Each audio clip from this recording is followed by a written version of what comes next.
Hello, Sober on Purpose family. I have been chatting with probably one of the most fascinating people I've come across in a long time. I really feel like her story is going to resonate with you and many of the things that you were going through around shame, dealing with family members who have just exploded in chaos around addiction.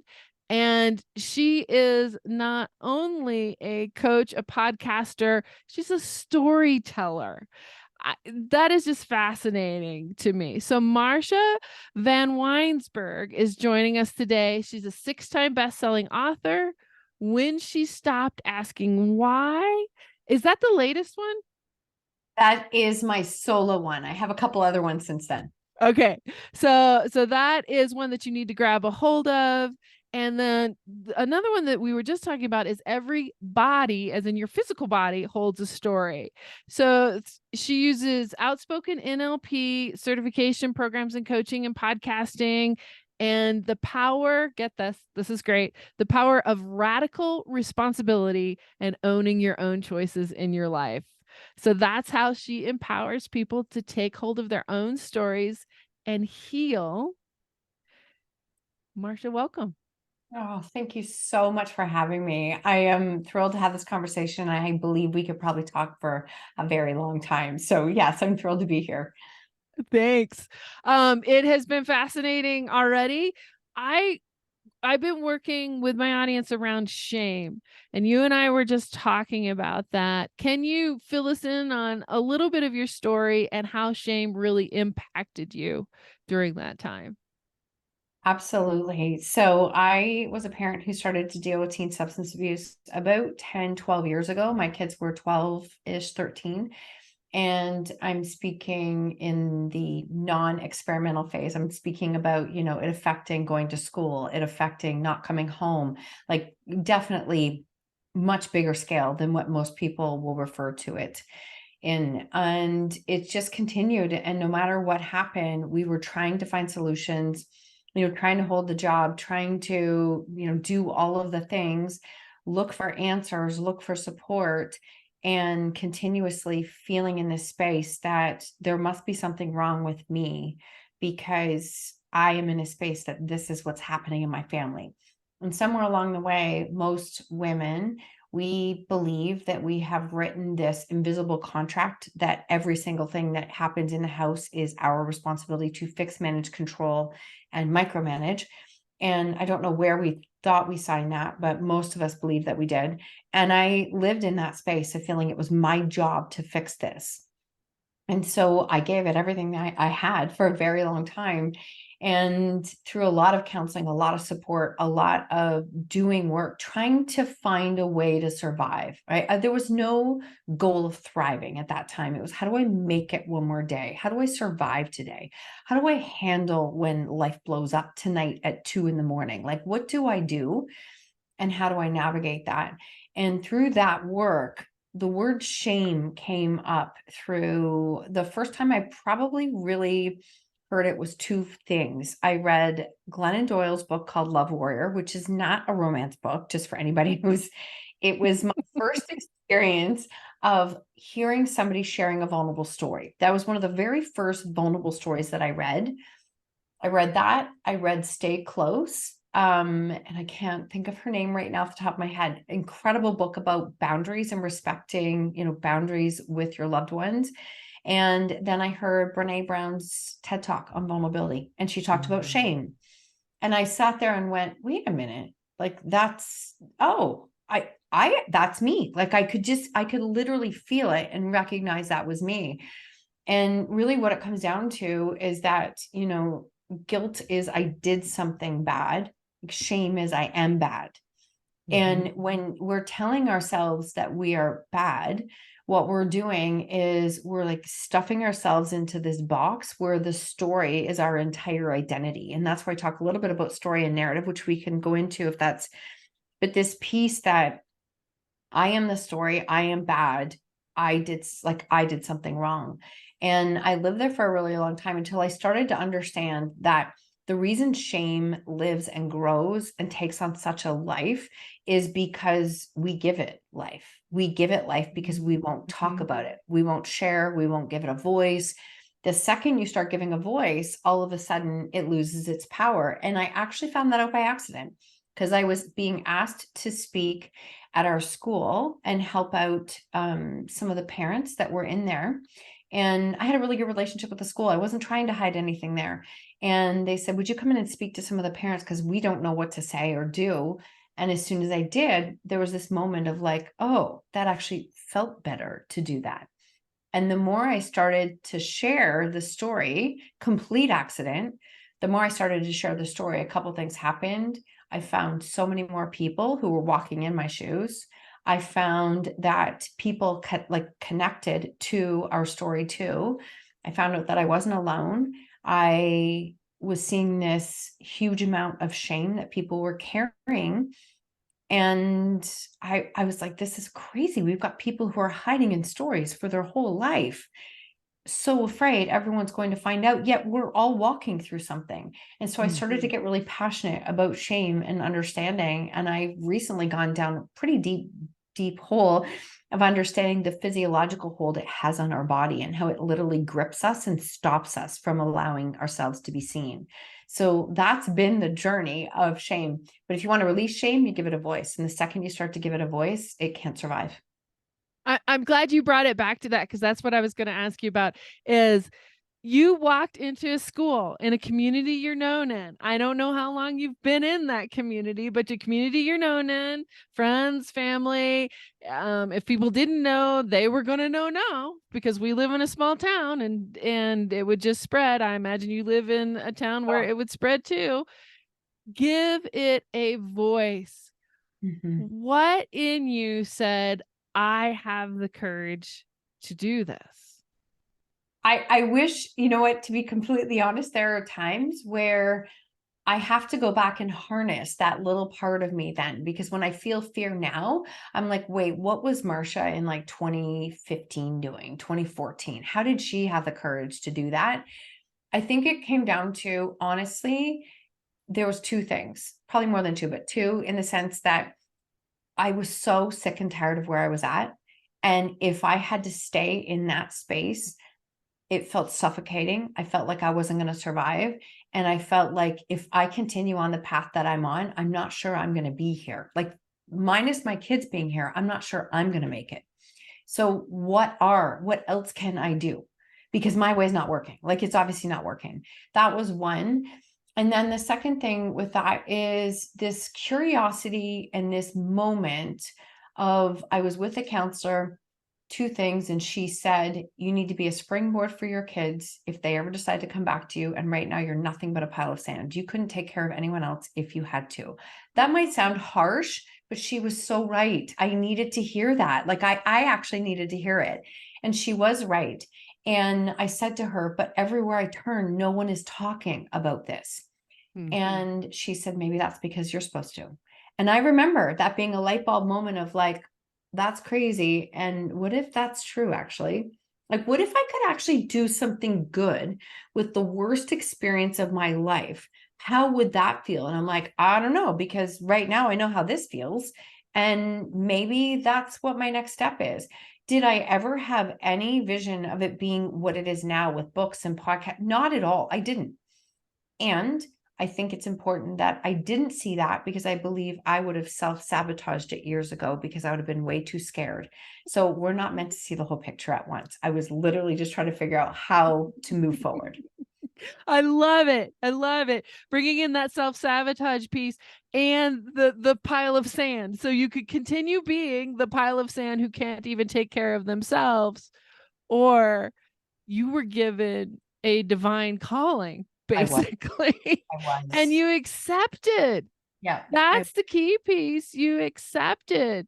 When you talk about the relief of talking to this small, I'm assuming it was a relatively small group of parents in the school, at least the first time. Yes, very small. But As you look back on that, what was the body sensation? What was the mental release? What were the things that you went through for 2015 Marsha to release that? Well, what a great question. And earlier, we were talking about like somatically releasing energy. And I remember being in this space. It was my husband and I who we both went in to talk. Mm. And we had done a lot of groups and couples counseling and parent counseling and dealing with it. And at one point, the counselor said, "What are you two doing that's working?" And I'm like, "I don't know. I don't think anything is working. Like, I'm in this space of," and he said, "No, seriously, this room is packed and you're the only parents that are together and you are dealing with both of your boys, not one. So what are you doing? You need to figure out what it is that you're doing because this could help other people." And so when we went to the school, I said to my husband, "Do you want to come with me?" And he's like, "I'm not going to go into school." And I'm like, "I think it would be very helpful to have, a man coming in and speak too." And we both did. In my body personally, I had a moment of thinking, this is actually like, this is a sign. This is what we're supposed. I felt relief. I felt like I could help somebody else out. I didn't have all the answers, but here's the thing. We don't have to have all the answers. I was able to help them be seen and heard. Isn't that Mm. really such a big piece of it? Like, Mm. so many times I wanted help and I wanted support, but geez, is it really powerful to be seen and heard and know that you're not crazy. Like, this is not okay. And you're not crazy and you're not a terrible person and you're not doing it all wrong. And so I felt such a sense of relief. And I do remember that very first meeting thinking, I have a feeling this is going to be something. I have a feeling that this is going to be, I don't know what yet, but I have a feeling. And everything just kind of slowly builds on that. Now, again, that doesn't mean that it was this beautiful, smooth sailing where we just went, no, because when I started to a space of thinking, I want to speak on a stage and I actually want to, write my solo book. And I was excited and feeling like I could do this. This could be good and I could make a difference. I still had to navigate majority family and friends thinking I had lost my mind. So it's in this space you have to build the best relationship with yourself because that's what you're always coming home to.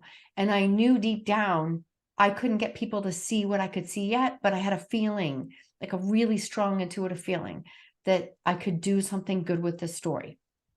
You have just walked into where you run a podcast called Own Your Own Choices. Did I get the name right? Own your choices, own your life. Own your choices, own your life. But it is about owning your own choices. Mhm. So, one of the episodes, and I was going to have the number all ready to go. We'll put it in the show notes. One of the episodes talks about when you stay in that internal and talking to yourself instead of talking out and sharing this and building others.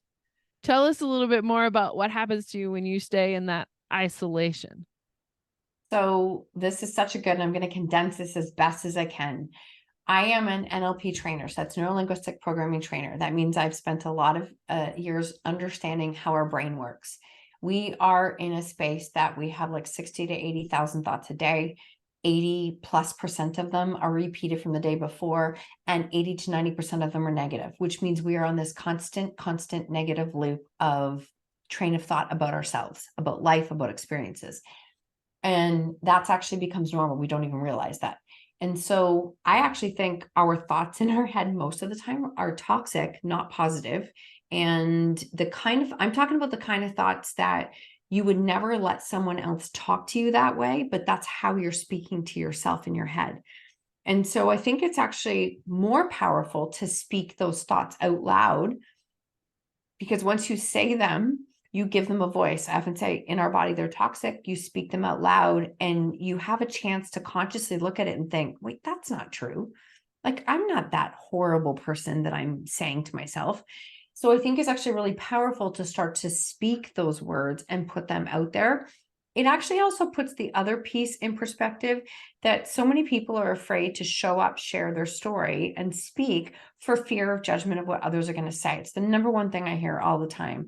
And I often say, what's the worst thought you've had about yourself? And they're like, today? I'm like, sure, let's go with today. And they'll say it. And I'm like, okay, great. So who in your life talks to you that way? And they're like, nobody does. And I'm like, so does it really matter what others say? Because our biggest critic is living right here, like in our own head. and in our own body. And when we start to talk about it, again, it's like inner shame, or give it a voice and you put it out and then you look at it and say, this isn't true. This is not who I am. So it's doing that inner work and understanding the power of our thoughts and emotions and beliefs that we have about ourselves. Now, okay, so I'm a woman and I'm sitting and I'm listening to this and I'm like, Marsha, I am not going to the school and getting on the stage and airing what my mother would call dirty laundry in front of Yeah. everybody. All Yeah. right. Yeah. But I realize that I want the relief you're talking about. Mm-hmm. Other than getting up on a stage, where do you see options for pulling that shame out and looking at it? Like you said, there's the mean girl living in there. And when if we wrote all those statements out on the mirror as we said them to ourselves, we'd think, this is ridiculous. Mm-hmm. I don't let anybody talk to me this way. Mm-hmm. So where are the opportunities, short of getting up and announcing this, in some community meeting? Where do you see opportunities in women changing their stories and renegotiating that narrative? I think this is a fantastic question. I think I refer to it many times because I will say to people, like, you don't need to stand up on a stage and share your story. That's not for everybody. I know that. I think it's for more people than we think. They're just too afraid to do it. But I do think that. But it's not for everybody, and that's okay. But if you don't find a way to own your story, it owns you. And when it owns you, it controls you and it blocks you from living the life that you're meant to live. So how can you shift that and change that? I learned a lot in a Facebook group. I learned a lot in closed parent groups, parent support groups, conversations and connections with people that I've met online. There are a lot of safe places that you can practice sharing your story and be able to release what you're holding on to. And when you can learn, here's a really important part, I think, is that you always want to be able to speak from a space of going back to ownership, but speak from a space where, it's not full of anger and resentment and frustration, because I love it. But when you do it from that space, that's all you're going to attract back. There's a lot of people who are very angry, very frustrated, rightfully so. There's a lot of stuff happening. But when we speak from that space, that's all we bring back. So it's really important to start to release that yourself, heal yourself, so that you can speak from a much more empowered space. So I would say closed, safe spaces. Don't ever underestimate the power of journal. I literally journaled for probably 2 years before I ever really started to share. That's really powerful because it's getting it out of your body. I actually used to practice, and I still do, when I wake up with that mucky head day where it's like, oh God, not feeling so good today. I give myself half a page to dump out. And it's like, I just call it my dump out. What's going on in my head? What am I thinking? And I write it down. I don't live in that space. I don't go off for 10 pages. I literally just put it in a half a page. And then I look at it and I'm like, whew, is that ever good to get that out? Because that is not how I want to feel today. So you can do things like that to be able to start to recognize your thoughts and what you're saying to yourself so that you can create change with it. So you're literally taking out the garbage. You're writing everything down on the page, taking out the garbage, and I'm a journaler too, but I'm such a scribbler that I probably couldn't go back and read it if I wanted to. So. Actually, I've become a scribbler. I really have. It's not good, but yes. But that body release, so somatic work, what we're talking about is really getting into the body and asking the body, well, what are you feeling? How is this happening for you? What happened then for you? And that journaling is part of that body release. As you're stepping into that body release and you're journaling, you said, I don't go on for 10 pages. So you don't want to live in what I would call the grievance story. How do you pull up the reins? How do you stop and say, nope, we're only doing half a page and then I'm getting on with my day. I'm not going to go down and binge on ice cream and watch Netflix all day and call, all my girlfriends and complain. Oh, again, great question. Yes, short to concise, because we don't want to live there, right? It's like just dump out. I literally think of it like the trash. It's just get it out and it's on the page. And then I want people to know that our subconscious mind, so we've got our conscious mind, 5% of what we hold, beliefs, thoughts, emotions, everything. Our subconscious mind is 95%. It's running the show. It's always running the show, the subconscious mind, but we tend to ignore it. And so if we're in this space of understanding how our brain works, our thoughts are only ever replaying the past or predicting the future. Like, you have to consciously work to make them be present. Even if you try, it's really hard to stay present, which is why we do the practices that we do. But what I want you to look at is like, whatever you're focused on is what you're going to be creating more of. So if you're only looking at the garbage statements that are in your brain, the thoughts and emotions that are there, the why me, the victim, this is not fair, I don't like this, that blah, blah, blah, what happens is you will only see more of that. So what you want to do is look at it, get it out, and then ask yourself, like, is this how I want to live my life?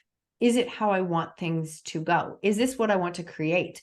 And then you start to create the life you're moving towards by your thoughts. So I have a half a page of journaling, and then I have another page that is literally like, what am I creating this month? How am I showing up for myself? What am I doing? And I write it all as though it's already done. So this might sound really silly to some people, but it's really powerful for me. It's like the end of October. I have been consistent with all of my workouts. I have gone out for my walks every day. It's not a list of to-do things. I focus on how do I feel when that's done. I have done this in my business. I've connected with this many people. I've helped, this many authors, whatever it is. It's like this beautiful script. I like to call it a script of what I'm doing with my life this month. And then I will do one for 3 months, and then I will do one for 1 year. So I am consciously training my thoughts to focus on what I'm doing, where I'm going, what I'm creating, not where I've been. I actually just released this, it's not out yet, but I recorded a solo podcast episode on where is the magnifying glass. Humans, we take the magnifying glass and we put it on all of our past and our failures. We amplify the crap out of that. We look at it, we blow it up, we focus on it. That will never change your life. That is one thing I can guarantee. It will never create change in your life. It will actually remind you that you want to live there. You might say you don't want to, but your mind is like, but you're focusing on this. So this is what we want to see. How can you write in the direction so that your thoughts, your emotions, your beliefs are anchored with where you're going, not where you've been? Absolutely. I'm going to go back and summarize. So you just gave all of us a perfect exercise. And the first thing that I heard was look at it. So if you don't pull it out to look at it, like you said, the 95% keeps running. Oh, yeah. Am I correct in this? The 95% keeps running in the back of the brain, whether you pull it out and look at it or not, which means if you don't pull it out and look at it, if I'm correct, then you don't have an opportunity to change it. No, it's a wheel. It's a wheel that keeps going. And if you think negative thoughts, your subconscious mind literally says, oh, you want to see more of that? Okay, here you go. And it will pull up memories of what you have walked through and what you've been through. Your mind, it's so funny. We think our mind is running the show. It's not. Our subconscious mind, which is our body, which is where we hold all of our emotions. We feel first. And I'm not going to get this right with the brain, but we feel emotions first before it ever travels to our frontal cortex. We can't think faster than what we feel. We always feel first, then we think. So we think it's our brain that is actually running the show. It's not. It's us and how we're feeling and what we're holding on to, the emotions, etc. That's running the show. Oh my goodness. It's kind of like, this is a crude analogy, but it's kind of like the Facebook ads that follow you around, right? If you have been looking for shoes, then suddenly all these shoes pop up and they're following you around when you may have been like, well, but I'm done looking for shoes. I don't need those shoes anymore. But Facebook doesn't know that. You haven't pulled it out and said, okay, now I'm looking for a new truck, or now I'm looking for this. I love that you said that. And if I can share one quick thing, I've used this with clients and I've said it on podcasts. If you want to know what your mind is focused on, go to your Explorer pages. Oh my, I don't want to know. No, I really do want to know. And inspiring stories and sport. But you know what? For some people, it's actually a really good reminder. You go to that Explorer page, you go to that information page, and you see what comes up for you. That's what is running. It's a scroll that's running in your mind. Our brain is exactly the same way. It's like our subconscious mind is exactly the same way. It's responding exactly the same way. So you're feeding it. And if I'm going to reframe this exercise and see if I've got this right. Look at it, get it out. Is this how you want to see the world, live your life, do your actions, respond, all those types of things? And then I would call it setting intentions. Then set the intention for what you want to do next. And you said you do this for the month, for 3 months, for a year. So I usually write a script that's 6 months, and it's like, so 6 months from now, I have one that's set now to the end of December, what life, business, personal health, everything looks like. So it's in my focus there. And on a daily basis, not every day, but most days, I will journal. Like I'm in October right now. So when I get the garbage out, I write a couple of powerful statements that really mean something to me. And Ooh, then, can you give us an example yes. of a powerful statement? Okay, so this is such a great question. So let me just share this. If you're going to write a powerful statement, it actually has to be, this is not affirmation. I'm sorry, I'm not a big affirmation fan because if your brain doesn't believe it, it's just words. So you have to work with your brain. So for me, one of my biggest downfalls for years, call it perfectionist brain, call it like overcoming trauma, overachiever, whatever you want to call it, was that I had to work hard to burn out, to make things happen. And I was literally twice a year burnt out. And so I hit a point where it was like, this is just not working. So my sentence that I write, and I actually had it everywhere for the longest time, is like, the more I rest, the more I earn, the more I rest, the more I play, the more I earn, my desires are met with ease and grace. So that means something to me. Yep. The more I rest, the more I play, the more I earn, my desires are met with ease and grace. That means something to me from my body, because it's not how I lived my life, but it's how I choose to live it now. And that means that if I say those things, then is my life matching up to that? So for example, am I sitting at my desk for 12 hours a day, not exercising, not taking care of myself, not drinking water? If I'm doing that, that's not true. Like what I'm saying I want is not true. It's not in alignment. So I literally come to the space of going, if that's what my guidepost is, then when I find myself in a state of frustration, working like crazy, not even taking a break for water or washroom, I'm like, whoa, whoa, whoa, what are we doing here? This is like old patterns. No. And I'll literally stop. I will take 3 minutes to breathe, which sounds so silly, but honestly, you can reset your whole body in 3 minutes. And it's a space of, no, the more I rest, the more I earn. Like the more I rest, the more I play, the more I earn, my desires are met with ease and grace. That means I now value sleep. I value turning my phone off. I value my boundaries. I value playtime. I value my time outside. All of those things allow me to show up the way that I want to make a difference. So that's an example. And how did I get to that? That was a little bit of work to figure out how to word it. But look at a pattern that's been on repeat for you in your life, and then ask yourself, if you could live opposite to that, what would that look like? How would that feel? And those words might not mean a lot to people who are listening, but for me, they were really powerful, because it was like, wait, that's actually what I do desire. I do desire more time for me.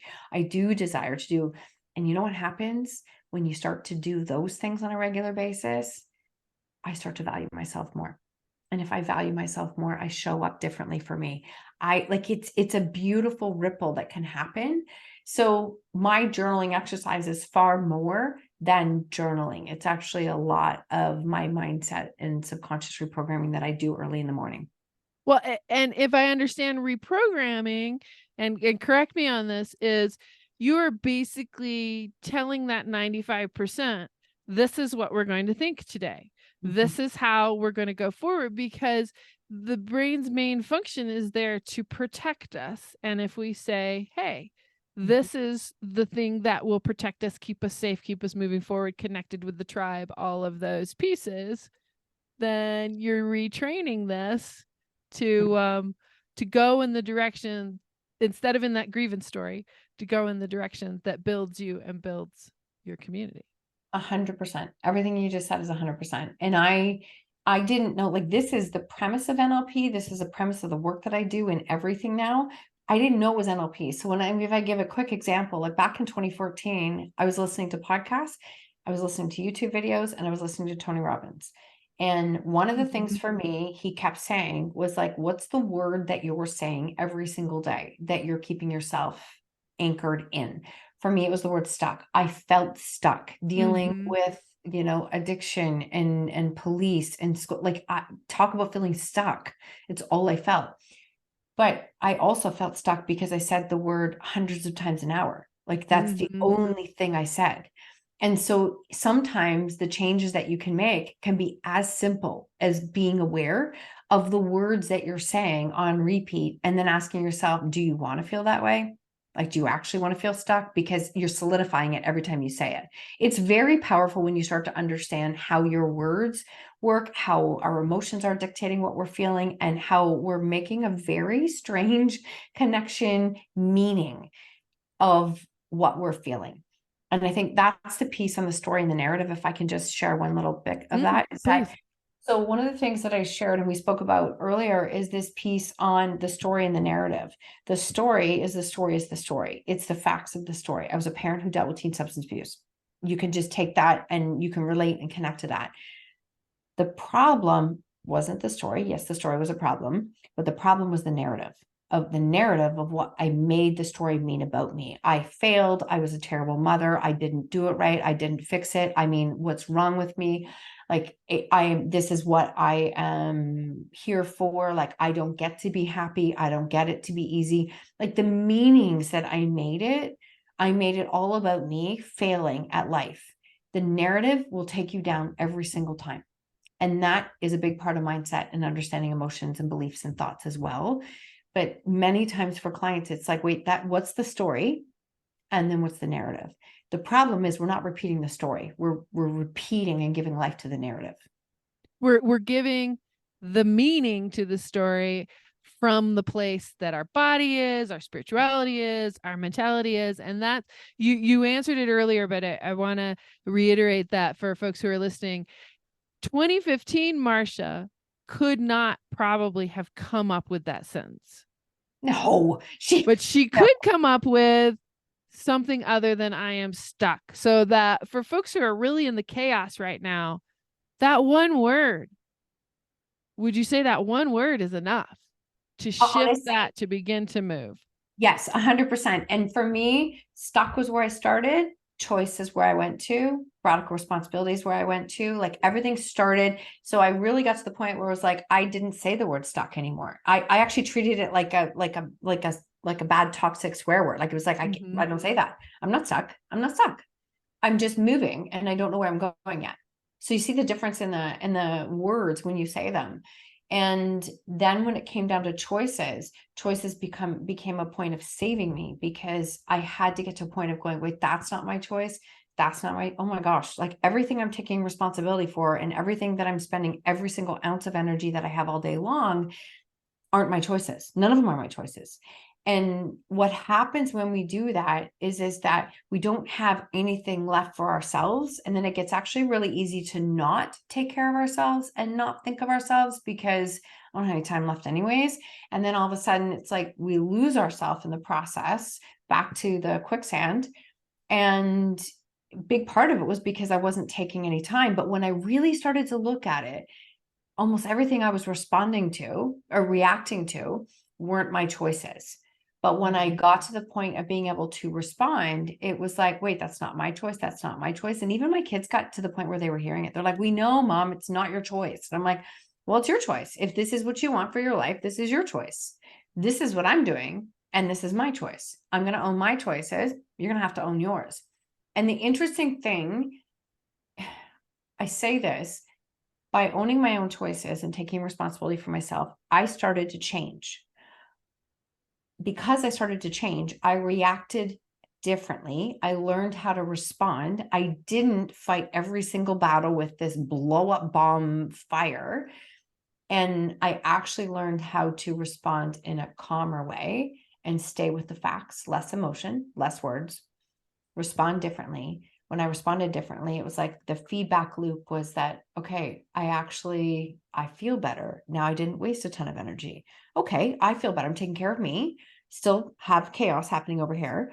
But then what happened is I kept responding differently. And as I responded differently, they had to respond differently. And as they started to respond differently, the story started to change because they literally had to make the same choices I was having to make.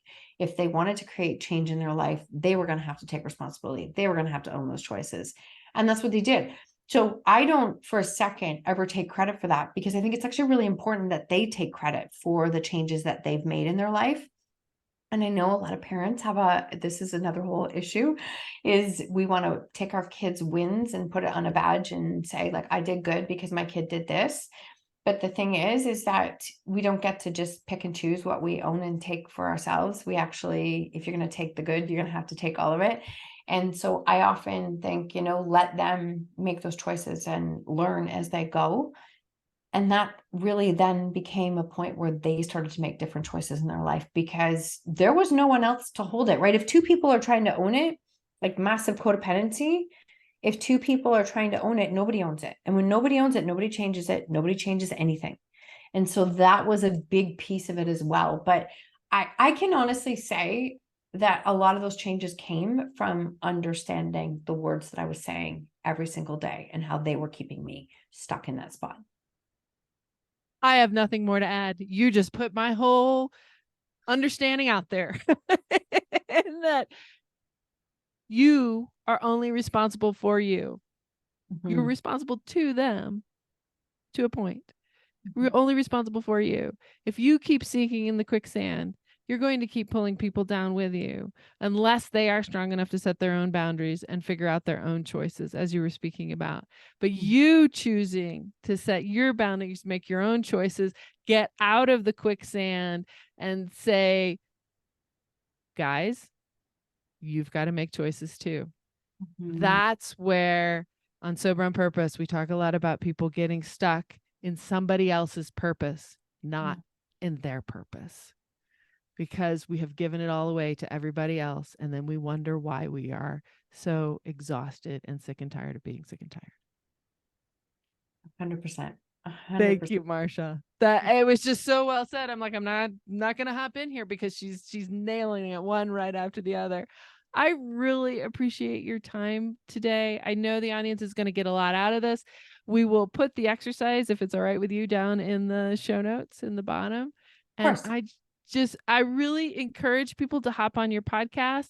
And the body one is called Everybody holds a story.